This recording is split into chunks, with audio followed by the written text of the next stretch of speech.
ThinkTech Hawaii. Civil engagement lives here. Aloha, this is Rob Hack with my new show, Exporting from Hawaii. In today's installment, I have John Holman. He's Director of the Pacific for the U.S. Commercial Service and the U.S. Department of Commerce. So welcome, John. Thank you very much for being here. You've been in Hawaii and in this position how long now? Over 10 years. Wow. Yeah, thanks for having me, Rob. Of course. Tell me about the U.S. Commercial Service, how that fits into the U.S. Department of Commerce. What is the hierarchy there? So the U.S. Commercial Service is a federal agency within the U.S. Department of Commerce. And what we do is we have offices in 80 countries around the world and 108 offices in the United States, including our office here in Honolulu. And our mission is to help U.S. companies to sell their products and services in countries around the globe. Are you the only person here in Hawaii? That's right. I'm a one-person office. It's called a standalone.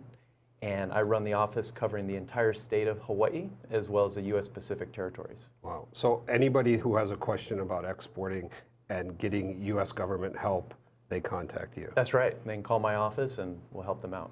At the end of the show today, I'll put up a slide that has your contact information, email address, and telephone number. Where is your office? My office is located downtown at the Hawaii Foreign Trade Zone, which is right across from Restaurant Row or Waterfront Plaza, Pier 2. That main federal building right across the street at Pier 2? Correct.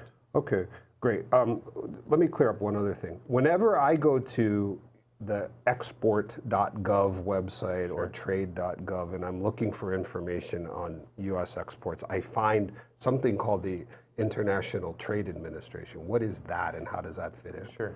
So the International Trade Administration is a federal agency that's basically our umbrella over the U.S. Commercial Service and two of our sister agencies. One of those sister agencies handles imports and the other does industry and analysis. And those industries are based on, those sister agencies are only based in Washington, whereas the Commercial Service, we have offices worldwide to help promote U.S. exports. Got it. So you consider, well, as a federal employee, your mothership is in Washington, D.C., but really you're communicating with people all over the globe, counterparts, if you will, in embassies around the world.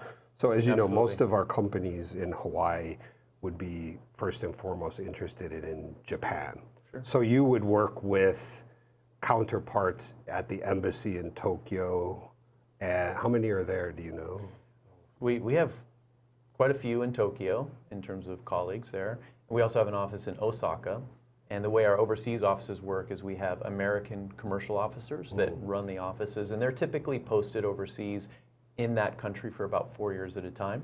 And then we also hire locally engaged staff, so these are foreign nationals that work for the U.S. government, that speak the language, that have local contacts, that specialize in industries in that country, and then they really dig in and help our U.S. companies to find partners, to navigate customs and logistics and understand regulatory issues, and enable them to enter markets successfully. That's great. I've met many of those people in my career, and let's just stay with Japan, for example. In the Japan office, I know that they have specialists who are, for example, in automotive or specialists in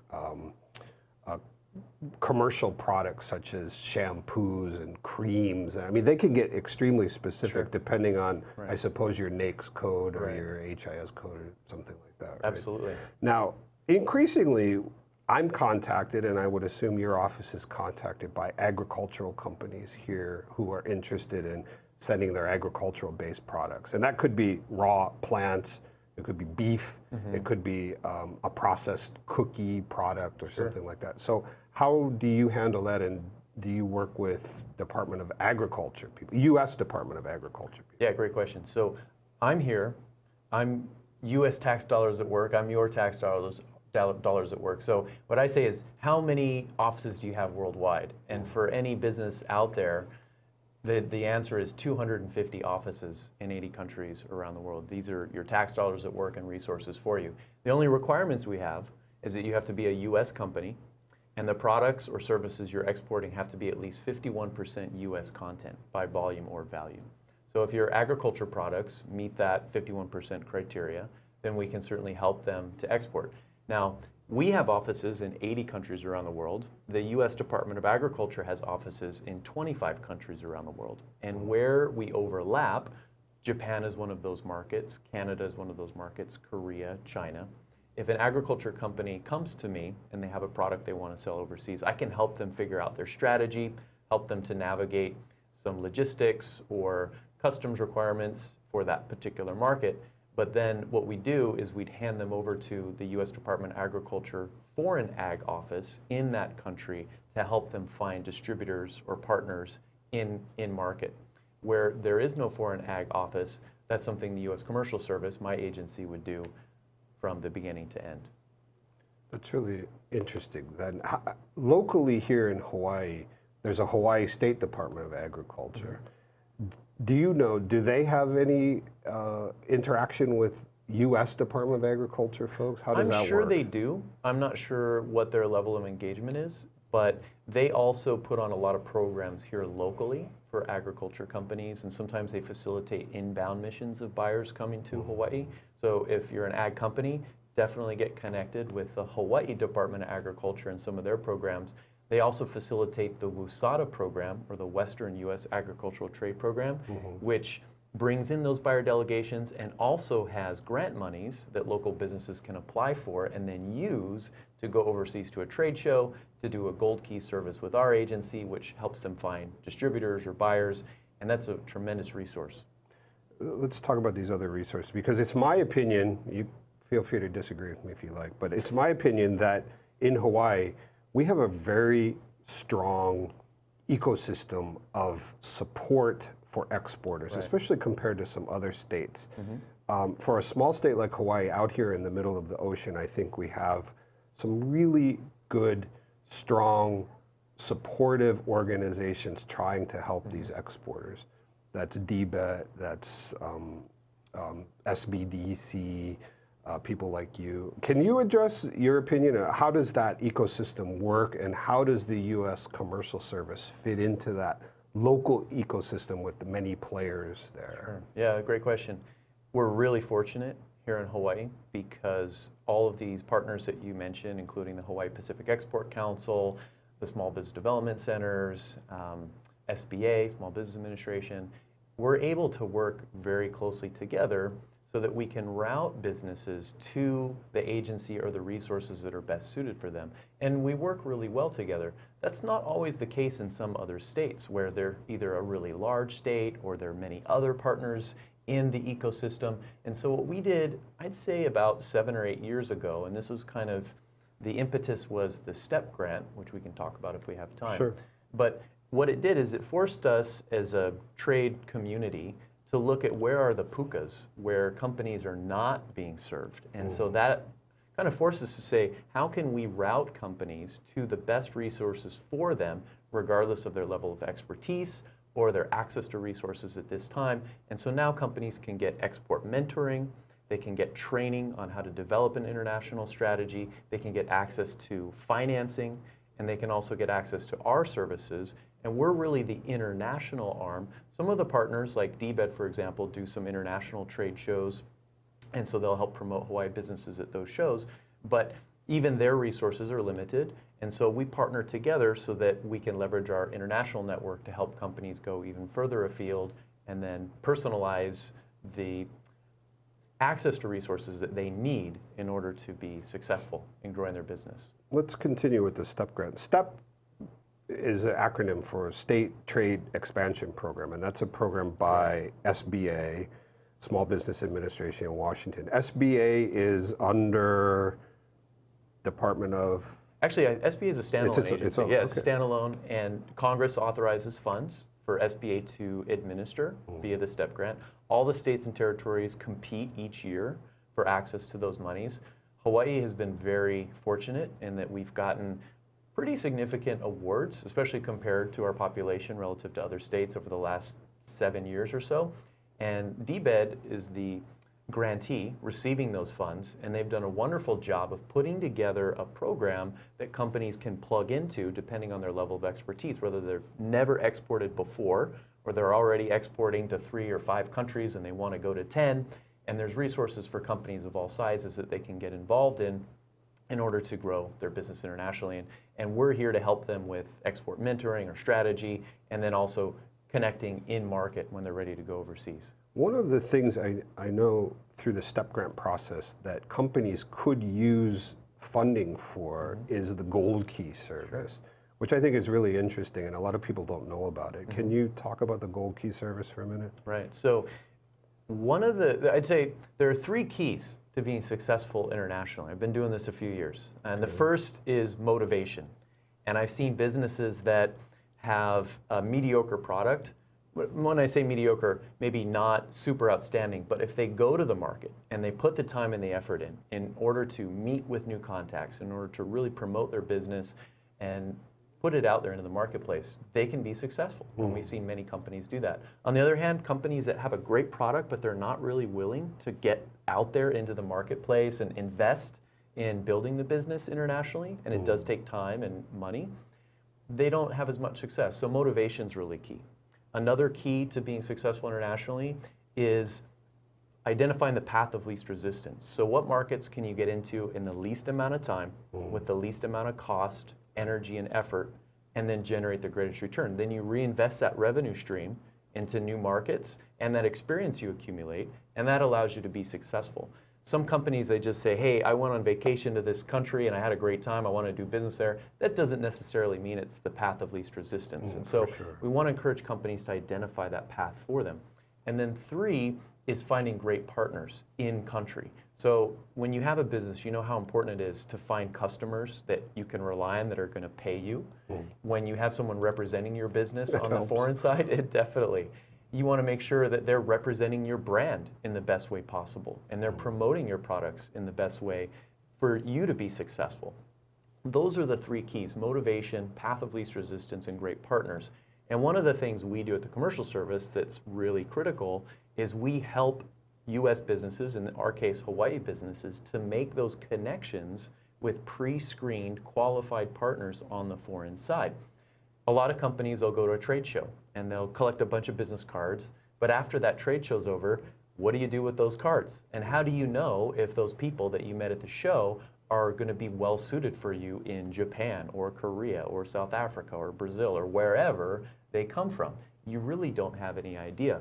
What we can do at the U.S. Commercial Service is we can do background checks on firms, so we can look at their legal standing, their financial standing. Sometimes we even send someone from the embassy out to their place of business to validate how good they would be for the business. That's called an international company profile.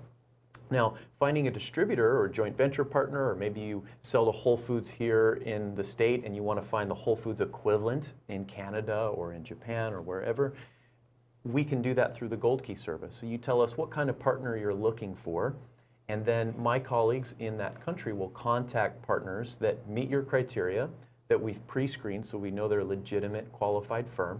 We tell them about the product or service and promote it to them. And those that are interested, we arrange one-to-one meetings for the Hawaii business and those interested partners. We arrange the venue, the transportation, the translator if necessary. So the Hawaii business just has to show up, and they have all these meetings with pre-screened qualified partners ready who are interested to learn more about their business. And that's called the Gold Key service. And it's a tremendous value for businesses looking to find qualified partners in country. And because we're the U.S. government, it tends to shake out less legitimate partners on the foreign side. And it also gives the Hawaii business immediate credibility in their eyes. I have a little story about that. A few years ago, we had a company on the North Shore of Oahu come to us and they said, we want to sell, we think that there's a market for our product with Nestle Corporation in Switzerland. And we want to know if we can meet with them. And so through the Gold Key service, we set up an introductory meeting for this small business on the North Shore in Switzerland with Nestle Corporation. And the CEO of the local company, when he went there to Switzerland, he said he went into this boardroom and he saw all these Swiss businessmen in dark suits, and they all stood up when he entered the room, and he thought, wow, look at me, I'm just this small-time guy from the North Shore. And the VP of the company said, Mr. Gray, it's a pleasure to meet you. Wow. I got a call on my personal cell phone telling me that you wanted to meet with me. My wife doesn't even have that number. So I'm really glad that you're here. And so he felt so important, and it was great. This is a meeting he probably wouldn't have been able to secure on his own. And we did this through the Gold Key service, and that company's been doing business with Nestle Corporation ever since. So that can be the power of our resource and our network to open doors and help companies get connected. That's a great service. So what does that cost for a small company here? Small company, it is $950 for 1 day of meetings, and that covers all the things we talked about. If there's a translator, sometimes there's an additional cost for that, depending on the market.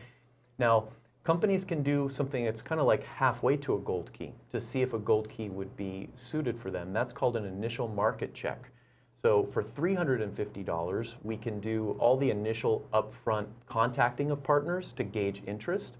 And if there is interest, then we can convert that to a Gold Key by applying the $350 to the $950. So it's kind of a way to test the waters and get a gauge on how much interest there is in the market, and then we can set up meetings for the business. But still, it's a very reasonable cost either way, because a company, especially a small company, could spend a heck of a lot more money than $950 That's just right. trying to figure this information out. And just to reiterate that if a company qualifies for the High Step program, they could use some of that funding to pay for this Gold Key service. Absolutely. In fact, the Small Business Administration and Congress encourage them explicitly to use our services because they know how useful they can be for small businesses. Okay, great. Let's take a short break right now, and when we come back, we're going to talk about some of the export data that John has recently compiled. Thanks.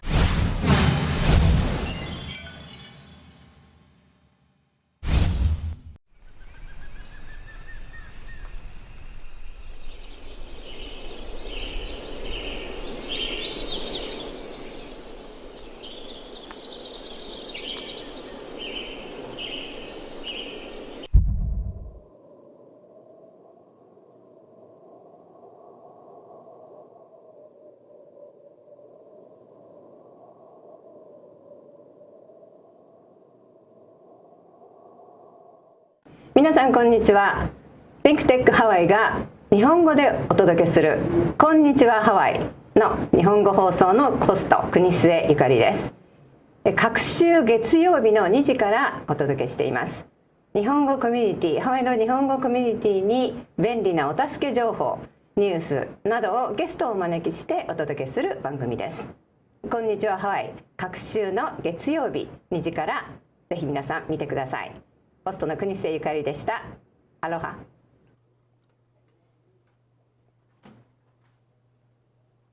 Welcome back to Exporting from Hawaii. I'm Rob Hack, and we have John Holman with us from the U.S. Commercial Service. And what I'd like to do, if we could, is bring up slide number 1, and we're going to talk about Hawaii's top product exports. And right. There's slide number 2, which will be service exports, but maybe very briefly you'd like to describe the difference between product and service, if you will. Okay. Well, a product is a good. It's something physical that we create and ship, manufacture, and a service is an intangible, right? So financial services or education services. And what's interesting is that Hawaii as a state has been exporting, we know, as far back as 1805. Wow. When Hawaii started exporting sandalwood to China. So Hawaii has a long history of exporting, more so than many other states, even before they joined the Union. So what I think is interesting about this list is that this is done by you and some people at the state of Hawaii. Right. But if you look at the official numbers, Hawaii is often listed as exporting aircraft and some other things, and maybe you could explain that to the lay person. So when you look at the U.S. Census data that tracks the movement of goods, and you just Google Hawaii exports, and what pops up is anything that's come through Hawaii. So that list will often say that Hawaii's top exports are aircraft, automobiles, petroleum. These are things that we know we do not manufacture here. But what happens is if they pass through Hawaii on their way to another foreign destination, they'll get counted as Hawaii exports. So for instance, if Boeing sells a plane to Qantas in Australia and it stops to refuel here because it's the last point of departure from the US, it would get counted as a Hawaii export. So what we have to do is we have to manually look at all of the numbers and then take out the categories that we know are not Hawaii exports. And then we're left with the list that we just shared a moment ago, and these are the actual Hawaii product exports. But doesn't staying with the Boeing example, doesn't the state of Washington get a little excited about that? Because shouldn't they feel like they did 99.9% of the work in Washington? Yeah, that's possible, and it's also possible they're not aware of this issue. I think Hawaii is, you see the numbers, it's a more dramatic difference because we see categories at the top that we know are certainly not manufactured here. Let's look at the list again if we can and go through this for a second. I think this is important for our audience to understand that these are the products that are really being shipped by local people here working on these products and manufacturing these things and then shipping them overseas. So we don't have to get into the hyper specifics of the numbers and what have you, but we are talking about bottled water, chocolate, of course, shrimp is number one. When I've told people this, everybody's very surprised because shrimp is number one, but they don't, the local market doesn't absorb a lot of shrimp. We don't eat a lot of shrimp in Hawaii. Right, and this particular type of shrimp is unique in that the shrimp that's exported from Hawaii is not directly for consumption, it's breeding shrimp.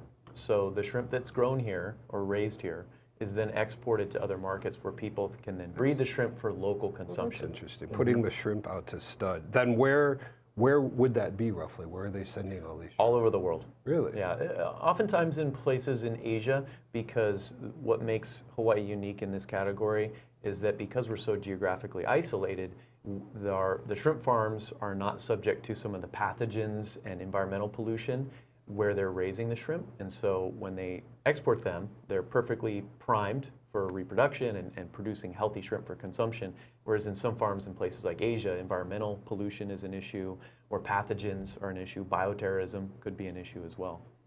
And how about our chocolate? Where's chocolate going? Chocolate, I think, is a combination of chocolate and also chocolate-covered macadamia nuts. I see. So we'd have to dig into that a little bit more, but I think at least a certain percentage of those numbers are chocolate-covered mac nuts. I think if you ask the average person on the street in Honolulu, what is the number one export from Hawaii, most people would say pineapples, but that doesn't seem to be the case at all. Well, it's funny because pineapples doesn't come even close. So that list we just saw of products comprised less than 2% of all Hawaii exports. 98% plus of Hawaii's exports are in services. We'll get to that in just a second. Okay, bring the list up again for us. So coffee, is this mostly coming from the Big Island? It's Kona Coffee? Mostly from the Big Island. Maui has a coffee industry.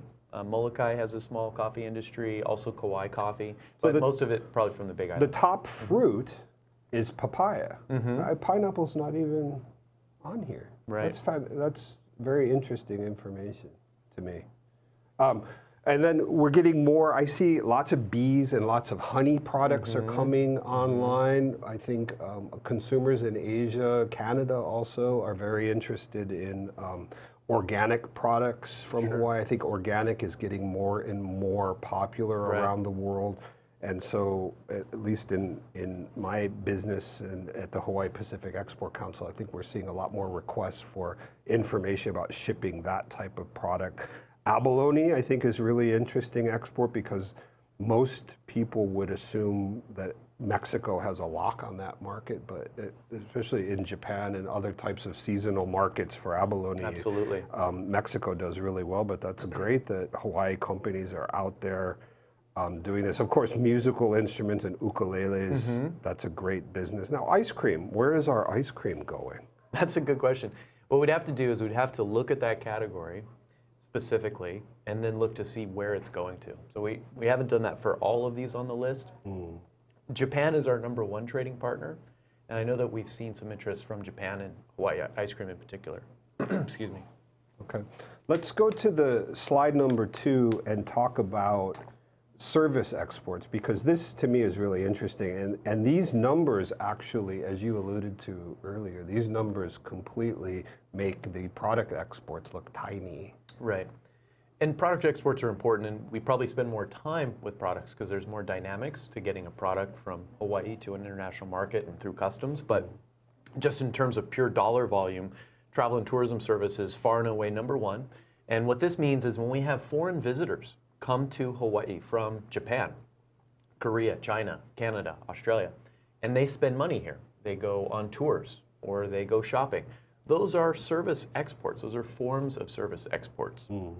And that's the largest category by far. And then we see the others there on the list, architecture and engineering services. Hawaii has some of the best architecture and engineering firms, specifically in terms of designing tourism-related resort infrastructure and hospitality. We have some wonderful companies here. Absolutely. And then you see there, international education exports is something that the state and Governor Ige have been really working hard on promoting more of. So when we have foreign students come to Hawaii and bring revenue into the state via tuition and books, those are international education exports. Oh, that's wonderful. And then we get down into legal, film, all these things. I think that we have to be more supportive of these and recognize that these count as exports. Absolutely. You know, I think the average consumer out there in the market doesn't really understand that these count as exports and support a lot of jobs and tax-paying jobs here locally. Can we go to slide number 3 with John's contact information, please? This is how you can find John Holman. His email address and telephone number is here. I would also encourage everybody to look at the website export.gov. There's a tremendous amount of information there on individual markets around the world. Lots and lots of data, but easily digestible data, not just numbers, but market-specific information depending on the type of product or service you're looking at exporting. There's a wealth of information there, hours and hours of information you could peruse. So with that, I would like to wrap up today's show of Exporting from Hawaii. Thank you again, John Holman from the U.S. Commercial Service, for being here. Thanks for having me. And look for us again in 2 weeks with another Exporting from Hawaii episode. Thank you and mahalo.